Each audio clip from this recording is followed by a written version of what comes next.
Kehidupan manusia penuh dengan hukum sebab akibat yang tak terhindarkan.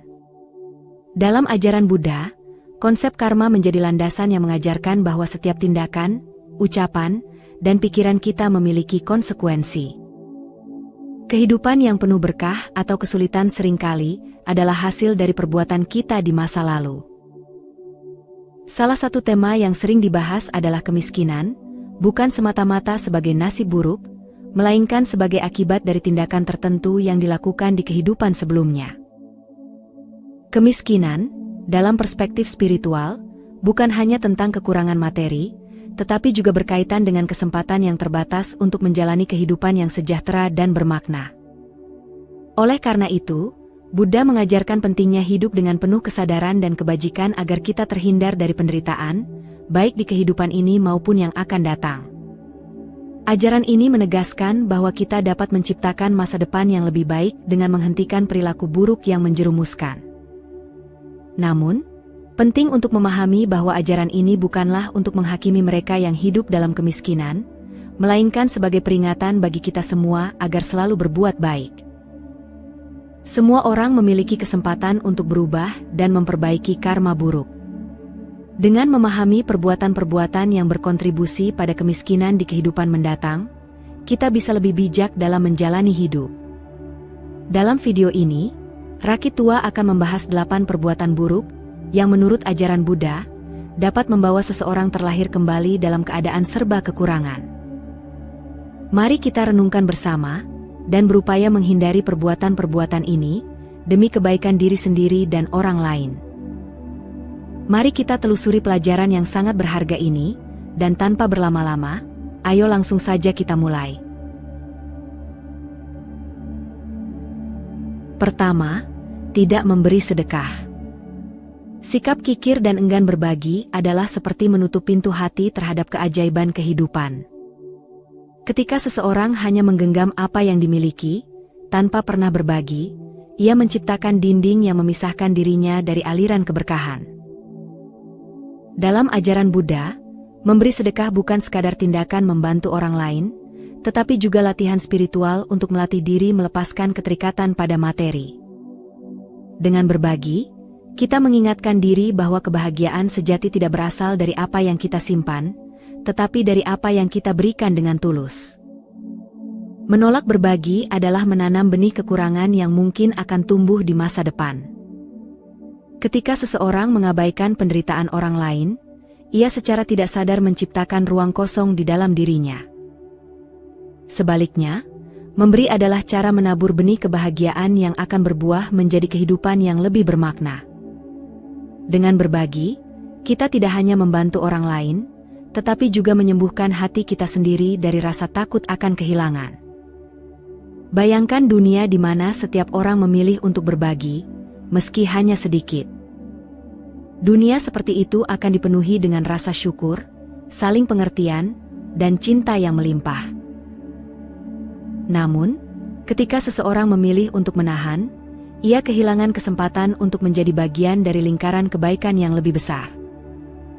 Sedekah adalah pengingat bahwa kekayaan sejati bukanlah soal jumlah, tetapi soal keberanian untuk berbagi meski dalam keterbatasan. Hidup adalah perjalanan yang penuh dengan pilihan. Ketika kita memilih untuk memberi, kita menciptakan jejak positif yang tak hanya memengaruhi kehidupan kita, tetapi juga kehidupan orang lain. Sedekah tidak hanya tentang materi, tetapi juga tentang energi kasih yang kita alirkan kepada dunia. Ketika tangan kita terbuka untuk memberi, hati kita pun terbuka untuk menerima berkat yang tak terduga. Sungguh, memberi adalah cara paling sederhana untuk menjadi kaya dalam arti yang sesungguhnya.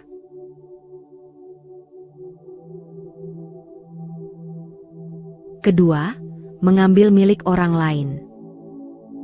Perbuatan mencuri, merampas, atau mengambil sesuatu yang bukan hak kita adalah cerminan dari ketamakan dan ketidakpedulian terhadap hak orang lain.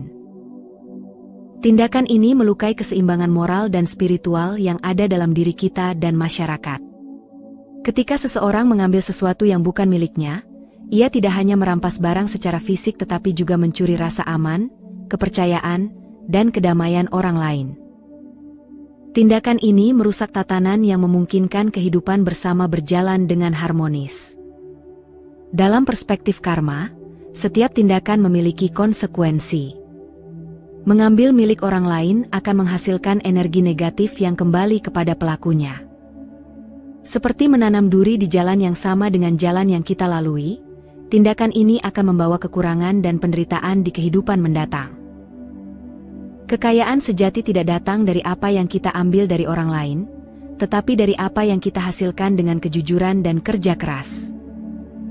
Selain itu, perbuatan ini juga mencerminkan ketidakpuasan terhadap apa yang sudah dimiliki.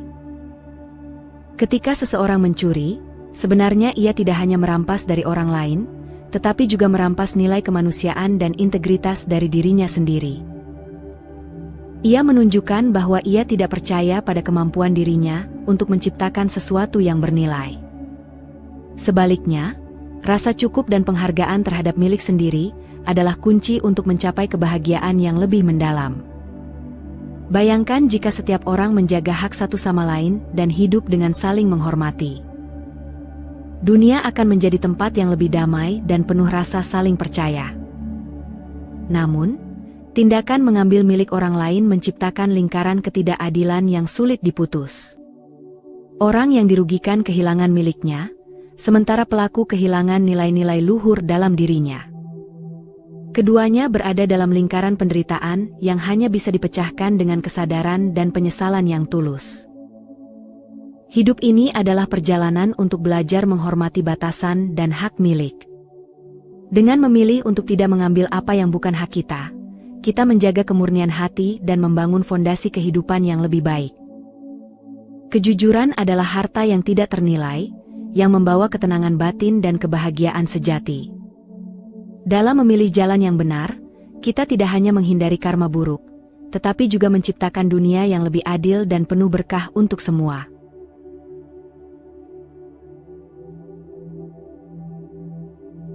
Ketiga, menipu demi keuntungan pribadi.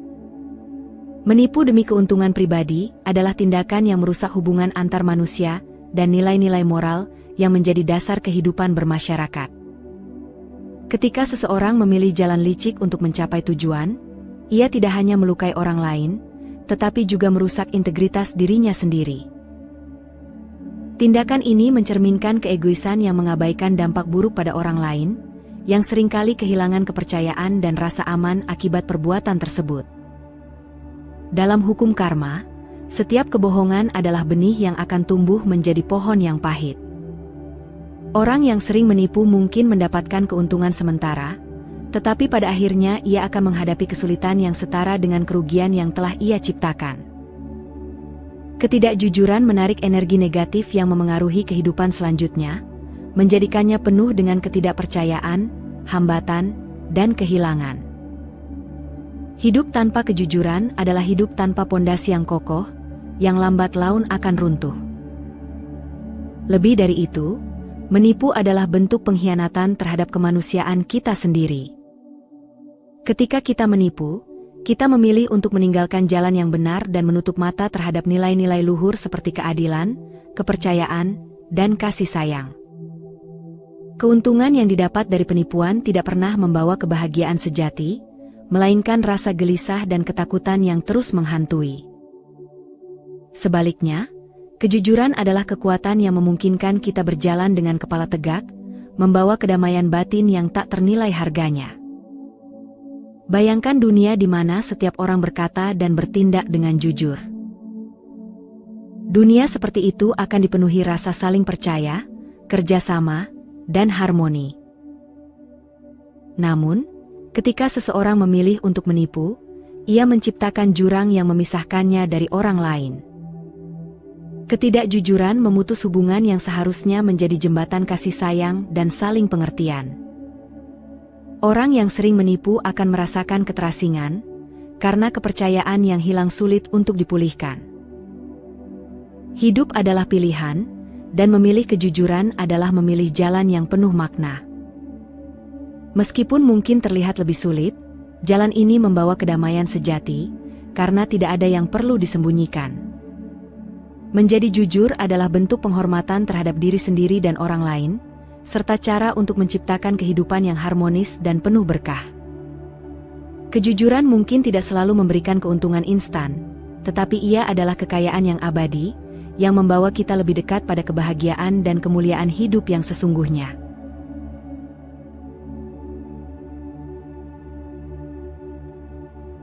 Keempat, mempekerjakan orang tanpa memberikan upah yang layak. Eksploitasi tenaga kerja adalah salah satu bentuk ketidakadilan yang paling menyakitkan. Ketika seseorang mempekerjakan orang lain tanpa memberikan upah yang layak, ia merampas hak dasar manusia untuk hidup dengan bermartabat. Tindakan ini mencerminkan keserakahan dan kurangnya empati terhadap perjuangan orang lain.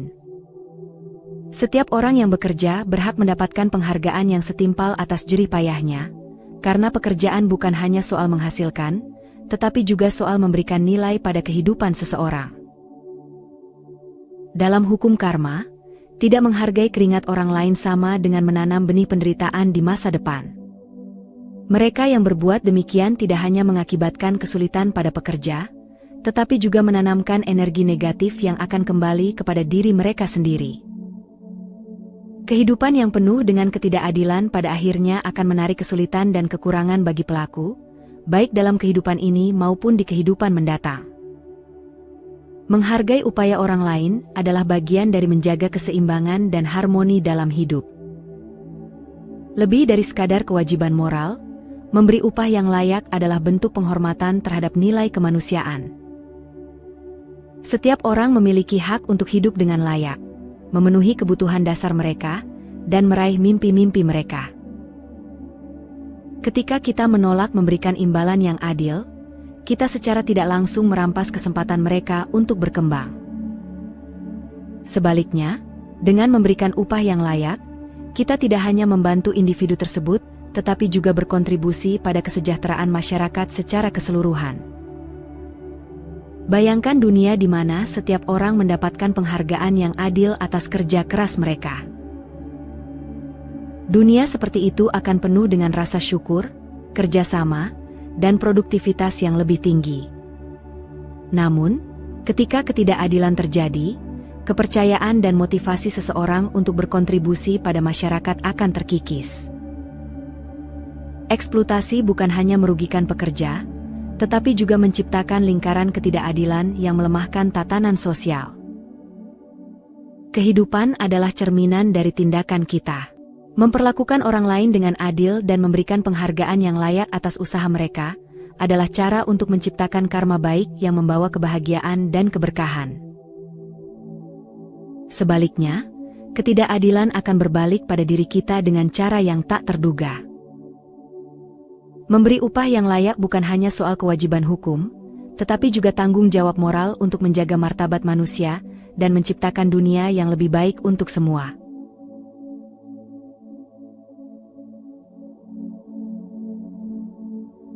Kelima, menghambur-hamburkan harta. Sikap boros adalah seperti menumpahkan air dari wadah yang berlubang, tanpa pernah menyadari betapa berharganya setiap tetes yang hilang.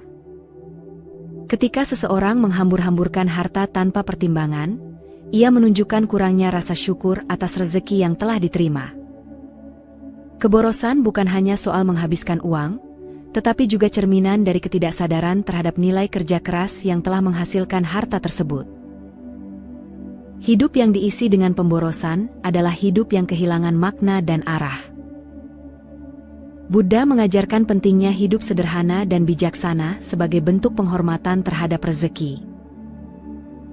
Hidup hemat bukan berarti menolak menikmati kehidupan, tetapi berarti menggunakan harta dengan penuh kesadaran.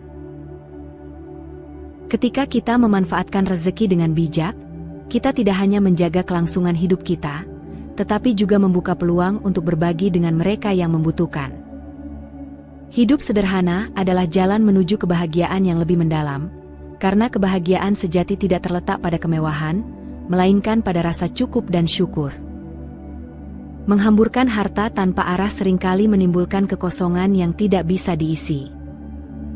Keborosan membawa seseorang terjebak dalam siklus konsumsi yang tidak pernah memuaskan, seolah-olah kebahagiaan harus selalu dibeli.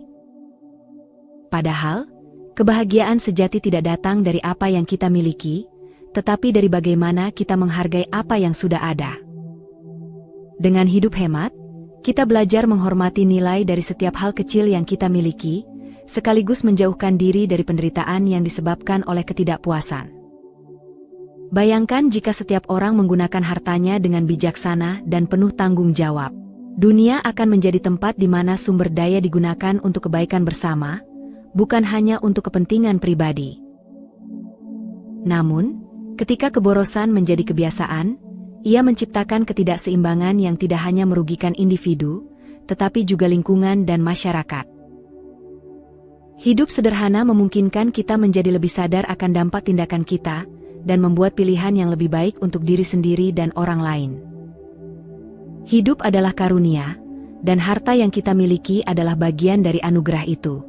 Dengan memilih untuk hidup hemat dan bijaksana, kita menunjukkan rasa syukur yang tulus kepada semesta.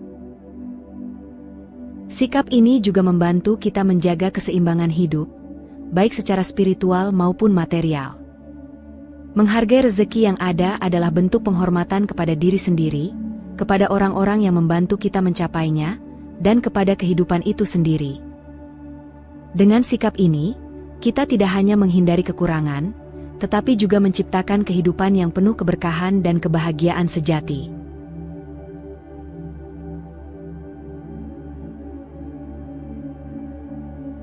Keenam, memanfaatkan orang lemah untuk keuntungan sendiri. Memanfaatkan kelemahan orang lain demi keuntungan pribadi adalah bentuk ketidakadilan yang mendalam.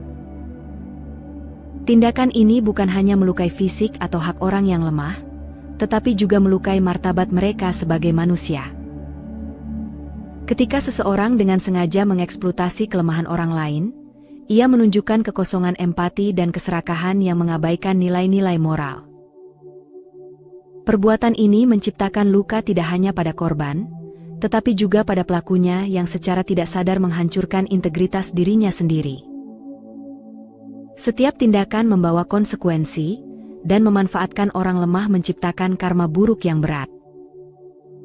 Dalam hukum karma, tindakan tersebut adalah benih yang menumbuhkan penderitaan di masa depan. Mereka yang menjadikan kelemahan orang lain sebagai alat untuk mendapatkan keuntungan akan menghadapi kehidupan yang dipenuhi dengan hambatan, ketidakpercayaan, dan isolasi. Karma buruk ini tidak hanya menutup pintu menuju kesejahteraan, tetapi juga menghantui dengan rasa bersalah yang tak terucapkan. Memanfaatkan kelemahan orang lain juga mencerminkan ketidakadilan yang lebih luas dalam masyarakat. Perbuatan ini memperkuat ketimpangan dan menciptakan lingkaran penderitaan yang sulit diputus. Orang-orang yang lemah tidak membutuhkan belas kasihan palsu atau eksploitasi, melainkan dukungan untuk bangkit dan menemukan kekuatan mereka sendiri. Ketika kita memanfaatkan mereka, kita menutup peluang bagi mereka untuk berkembang, sekaligus merusak tatanan moral yang seharusnya melindungi semua orang tanpa memandang kekuatan atau kelemahan. Bayangkan dunia di mana setiap orang memilih untuk membantu, bukan memanfaatkan. Dunia seperti itu akan penuh dengan rasa saling percaya, kasih sayang, dan kerjasama. Namun, ketika seseorang memanfaatkan kelemahan orang lain, ia menciptakan dinding pemisah yang menghalangi hubungan yang harmonis. Orang yang dieksploitasi akan kehilangan rasa percaya, sementara pelaku kehilangan kesempatan untuk membangun hubungan yang tulus dan bermakna. Ketidakadilan ini menciptakan jurang yang semakin dalam, menjauhkan manusia dari kemanusiaannya.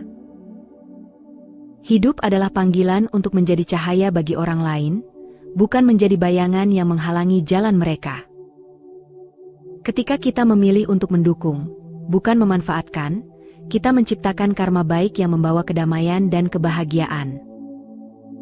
Memanfaatkan kelemahan orang lain hanya membawa kehancuran bagi diri sendiri dan orang lain. Sebaliknya, membantu orang yang lemah untuk bangkit adalah salah satu cara paling mulia untuk menunjukkan nilai kemanusiaan kita. Dengan memberikan kekuatan kepada mereka, kita tidak hanya memperbaiki kehidupan mereka, tetapi juga menciptakan dunia yang lebih adil dan penuh kasih.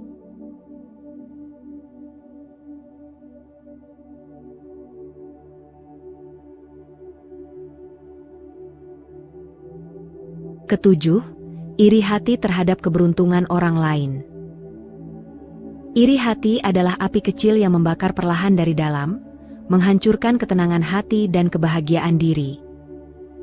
Ketika seseorang tidak senang melihat keberuntungan atau keberhasilan orang lain, ia sebenarnya sedang mengisi hidupnya dengan energi negatif yang sia-sia. Rasa iri mencerminkan hati yang sempit, yang tidak mampu melihat kebahagiaan orang lain sebagai bagian dari kebahagiaan bersama. Padahal, dunia ini memiliki ruang yang cukup bagi setiap orang untuk mencapai keberhasilannya masing-masing. Rasa iri bukan hanya merampas kebahagiaan kita di saat ini, tetapi juga menanam benih karma buruk untuk masa depan. Ketidakpuasan terhadap keberuntungan orang lain adalah tanda bahwa seseorang belum bersyukur atas apa yang telah dimilikinya. Dalam hukum karma, sikap seperti ini menciptakan kekurangan di masa depan, karena ia menolak untuk menghargai dan menerima kelimpahan yang ada di sekitarnya. Sebaliknya, sikap bersyukur dan ikut bahagia atas keberhasilan orang lain membuka pintu bagi rezeki dan kebahagiaan kita sendiri. Lebih dari itu, iri hati adalah hambatan yang membuat kita sulit berkembang. Ketika perhatian kita hanya terfokus pada apa yang dimiliki orang lain, kita kehilangan kesempatan untuk melihat potensi dan peluang yang ada dalam diri kita sendiri. Setiap orang memiliki perjalanan hidup yang unik, dan keberhasilan orang lain tidak pernah menghalangi keberhasilan kita. Mengubah iri menjadi inspirasi adalah langkah pertama untuk melepaskan diri dari belenggu negatif ini, dan membuka jalan menuju kehidupan yang lebih bermakna. Bayangkan jika kita semua bisa merayakan keberhasilan orang lain dengan tulus. Dunia akan dipenuhi dengan rasa saling mendukung, cinta, dan semangat untuk tumbuh bersama. Namun, rasa iri menciptakan dinding pemisah yang menghalangi hubungan yang hangat dan saling menguatkan. Orang yang iri tidak hanya kehilangan kebahagiaan, tetapi juga merusak hubungan yang seharusnya membawa kebaikan. Menghancurkan rasa iri berarti membuka hati untuk kebahagiaan yang lebih besar, baik bagi diri sendiri maupun bagi orang lain. Hidup ini terlalu singkat untuk dihabiskan dengan rasa iri. Ketika kita belajar untuk bersyukur atas apa yang kita miliki dan merayakan keberuntungan orang lain, kita menciptakan ruang dalam hati untuk kedamaian dan kebahagiaan sejati. Rasa iri hanyalah bayangan gelap yang memisahkan kita dari cahaya kebahagiaan. Dengan menggantinya dengan rasa syukur dan cinta, kita membangun kehidupan yang lebih harmonis dan penuh makna, di mana setiap keberhasilan, baik milik kita maupun orang lain, adalah bagian dari keberkahan bersama.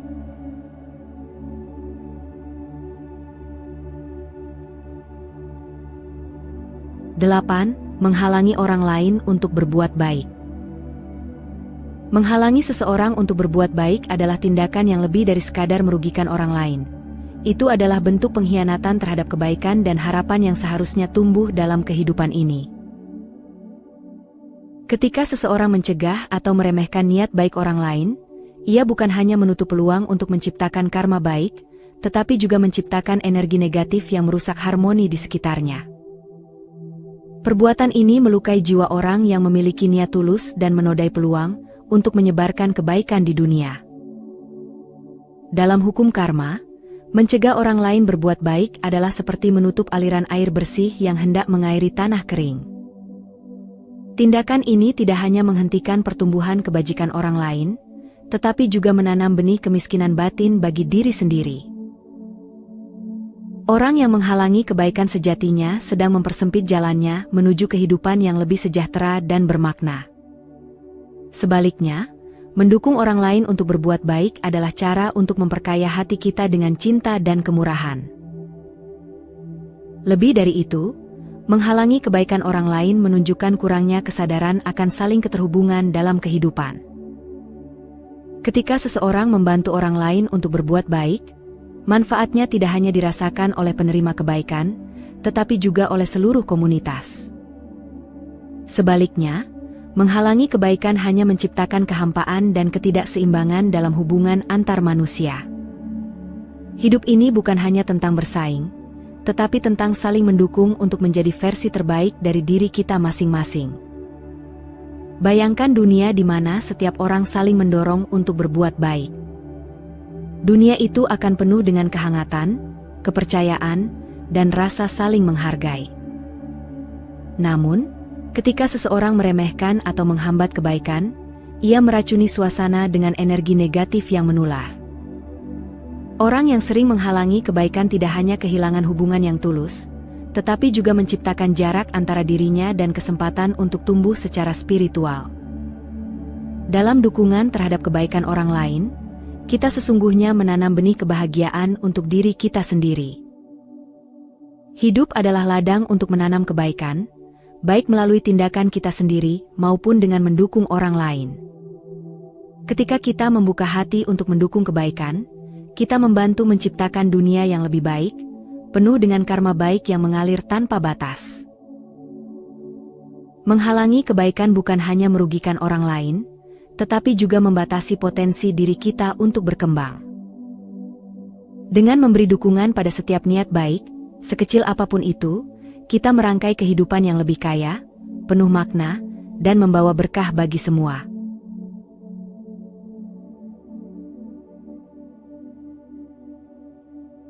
Ajaran Buddha mengingatkan kita bahwa setiap tindakan memiliki konsekuensinya masing-masing. Hidup dalam kemiskinan bukanlah hukuman, tetapi pelajaran yang membawa kita untuk lebih bijak dan sadar akan pentingnya kebajikan. Dengan memahami 8 perbuatan buruk yang telah disebutkan, kita diingatkan untuk selalu menjalani hidup dengan penuh cinta kasih, kejujuran, dan kemurahan hati. Tidak ada kata terlambat untuk berubah. Jika kita menyadari bahwa mungkin kita pernah melakukan perbuatan-perbuatan tersebut, sekarang adalah waktu yang tepat untuk memulai perjalanan menuju kehidupan yang lebih baik. Perubahan dimulai dari niat yang tulus untuk tidak mengulangi kesalahan yang sama, dan berusaha menanamkan kebajikan di setiap langkah kita. Semoga video ini menjadi inspirasi bagi kita semua untuk selalu waspada dalam berperilaku. Hidup yang penuh kebajikan tidak hanya membawa kebahagiaan di kehidupan saat ini, tetapi juga menjamin kehidupan yang lebih baik di masa depan. Mari kita jadikan ajaran Buddha sebagai panduan untuk hidup yang lebih bermakna. Jika video ini bermanfaat, mari dukung kami dengan cara berikan like dan subscribe, bagikan kepada teman dan orang yang kamu sayangi, dan jangan lupa tinggalkan komentar yang positif. Cukup sampai di sini dulu video kali ini. Mari bersama Rakitua kita terus membina diri di jalan Buddha, dan semoga semua makhluk hidup berbahagia.